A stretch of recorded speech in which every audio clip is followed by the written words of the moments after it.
G'day guys, welcome to another edition of Aussie Boxing Talk. I am of course your host, old mate Big J. And today we're going to be talking about the aftermath of Keith at one time Thurman versus Brock Jarvis that happened last night, March 12th at the Hordern Pavilion in Sydney in Australia. Well, let's put the fact the way it is. Keith Thurman, despite being 36 years of age, having a 3-year layoff, not fighting, I think Mario Barros was the last time he fought was in February of 2022. Keith Thurman kicked the living shit out of Brock Jarvis, despite Brock being the younger, bigger, stronger man, right, and more active. Keith Thurman proves that he's not just an old washed-up fighter. He is pretty much back in the mix, right, and absolutely knocked out Brock inside of 3 rounds. Now, let's start with Brock. Brock never should have taken this fight. But I believe, and everyone else that in Australian boxing circle knows, is that, let's put it bluntly, Brock's not a good fighter. He has a glass jaw. He has virtually no skill set, right? And ever since he moved up to 135, he has been rocked pretty much in every single fight. Bar the last fight that he had against, I think Adrian Rodriguez was his name, Brock has been rocked in every fight. He fought the Mexican over in the States on the Matchroom card, got rocked, almost got knocked out. Right. Liam Paro knocked him out in 90 seconds. Then he fought, I think, an Asian gentleman and got rocked again. So Brock has no chin, no punch resistance, and basically is not a good fighter. He's good when he's beating up people who are either weight drained or blown up. He's a weight bully. It's as simple as that. And someone put on Facebook on the comments last night, I can't remember whether it was No Limit or Australian Boxing Central's page. Basically, they said, even Brock being 20 kilos heavier, you can't teach a chin. Well, the higher up he weight and goes, he'll just get knocked out worse because these guys hit harder. And basically his glory days as a weight bully are over, because name one person on his resume besides Mark Sleeves, and that's the only one I can think of off the top of my head, right, that he's actually beaten. The 2 guys that he's actually fought that were recognisable names, Liam Paro and Keith Thurman, knocked him out inside of 3 rounds. So what does that tell you? Brock Jarvis is nothing more than a domestic level fighter who will be now probably nothing more than cabin fodder for other people. I mean, in the 154 division, I think he's the weakest one of the lot. Nikita at the who have been signed at the no limit level. Nikita would knock him out or beat him. Zarafa would knock him out. Tim would destroy him. Colin Mazzuti would beat him. So I don't think there's anyone in no limit stable at the 154 pound limit, or even 160 or even 147, that Brock Jarvis could actually beat, unless they were literally just standing there letting Brock hit him, like the last fella he fought, who just stood there the entire time and let Brock hit him. So let's be honest, unless Brock shows massive improvement, and if he keeps changing his trainers every 2 seconds, 1 minute Jeff Phoenix there, next minute he's not, 1 minute Jeff Phoenix there, and the next minute he's not, I think Brock Jarvis needs to, well, he's only 27, but unless he finds himself a decent trainer that's not going to blow smoke up his ass, like Curtis Scott, who's a fucking football player, all right, he needs to find a decent trainer that's not going to blow smoke up his ass and tell him how good he is, because he's not. He's not a good fighter. And he doesn't have a chin. Personally, I think he should give it away, because if he keeps on moving up in weight, sorry about that, son. If he keeps on moving up in weight and just fighting heavier guys, he's just going to get destroyed. Isaac Hardman would knock him out. Actually, that would actually be a good fight. Isaac Hardman would knock him out. And probably knock him out pretty badly. So I don't think there's anywhere left to go for Brock, unless he's going to fight someone like a Matteo Tapia or just be cabin fodder for people. So I think he needs to probably look at giving it away and do something else. I mean, boxing's not for everyone. It's a tough sport. You've got to be dedicated. You've got to, train. You've got to do things that, normal people don't do. And it's a lonely sport, boxing. You're there by yourself. You're there with you and your trainer, your manager, and maybe a couple of other people. Right? Not to mention all the hangers-on and all the bloody fanboys and all those people that hang around that just want to, take what you've got and you take you full advantage of you. It's a very lonely sport. There's no one in the ring besides you. There's only 3 people in the ring. You, your opponent, and the ref. That's it. Boxing is a very lonely sport. Right? And I'll be honest, I just don't think Brock's got it in him. I never saw anything in Brock. So, Keith Thurman, is he back? No. Beating a low-level, domestic-level Australian fighter, even after 3 years of inactivity and 36 years old, anyone that thinks that Keith Thurman could compete for a world title at 154 is a fucking moron. Right? He can't. And he won't. Right? Depending on how Tim Tszyu looks against Joey Spencer, I don't think... people saying I can beat Tim Tszyu, yeah, I don't think so.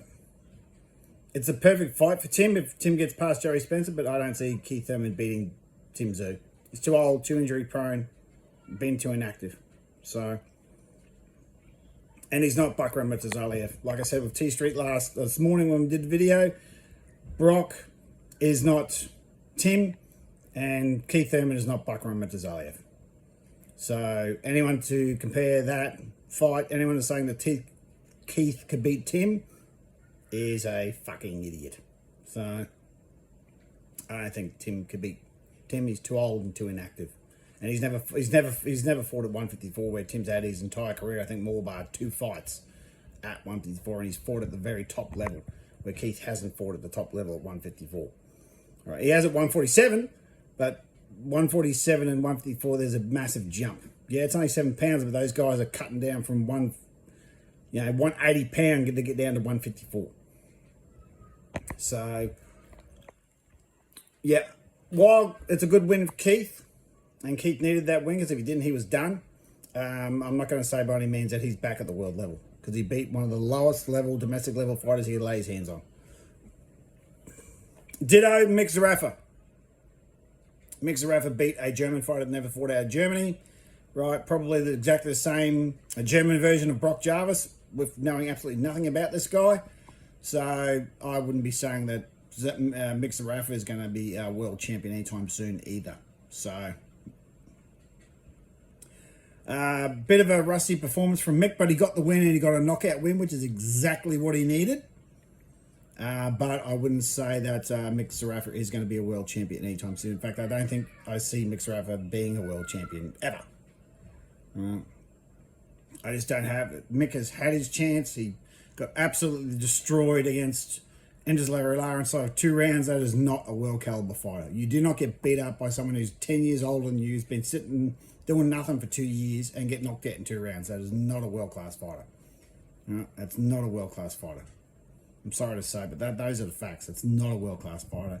That's just someone that probably is never going to be at world level. It's as simple as that. So Tim goes on to fight Jerry Spencer in a couple of weeks, April 6th, up in Newcastle. Zarafa, I think he said he broke his hand, so he'll probably be out for a while. Tszyu versus Thurman is probably penciled in for, I think, sometime in July.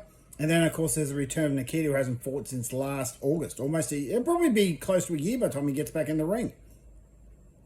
I was at his last fight. So, good show by No Limit. I didn't watch the rest of the undercard. I know that a few guys fought.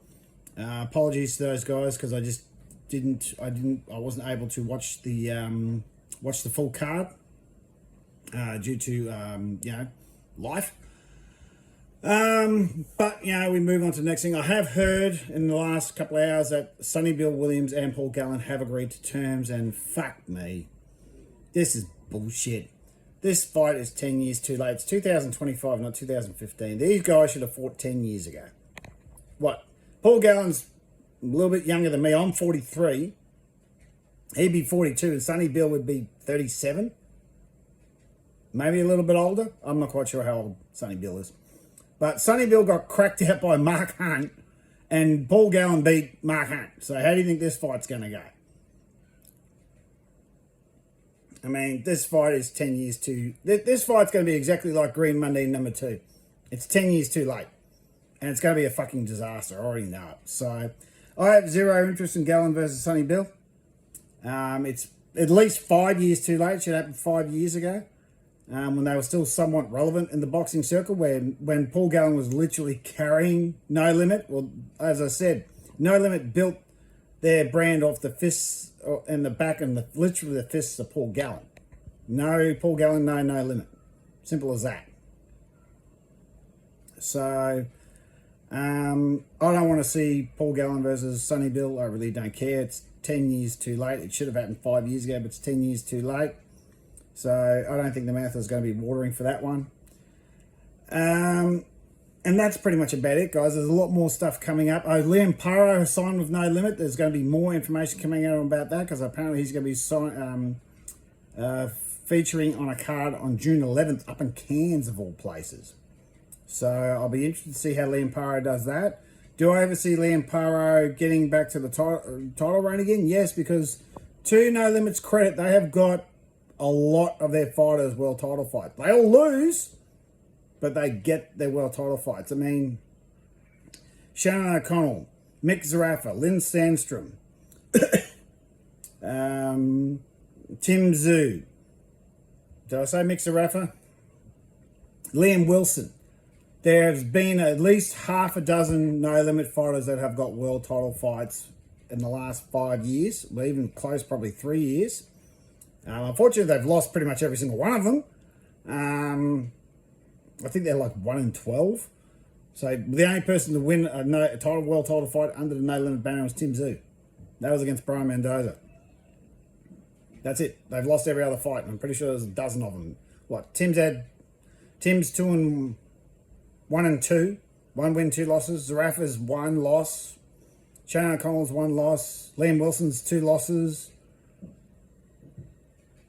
I'm pretty sure there's some other in there. That's all I can remember off the top of my head. But yeah, No Limit will most likely get Liam Paro his shot, and it's up to him to win. So I'm looking forward to that. So that's it for this, guys. Like Brock Jarvis, mate, you know, you still do deserve credit for fighting Keith Thurman, but at the end of the day, mate, you really got to have a good hard look at yourself and wondering, do you want to do this sport? Because if you keep on going the way you're going, mate, you're just going to end up a walking punching bag. And we don't want that. I mean, you're just going to get knocked out over and over and over again. So, at the best, you're going to be a journeyman. So, good luck to Thurman. Hopefully, Tim takes care of Joey Spencer on April 6th. We'll look forward to see what No Limit's going to do for the rest of the year. I think they've got about another dozen shows. All right, so it's going to be another busy year for No Limit. So that's it, guys. We'll talk to you again another day. Like and subscribe, share, and of course, tackle the ball, wrestle, crack, and hard yourselves the fuck up.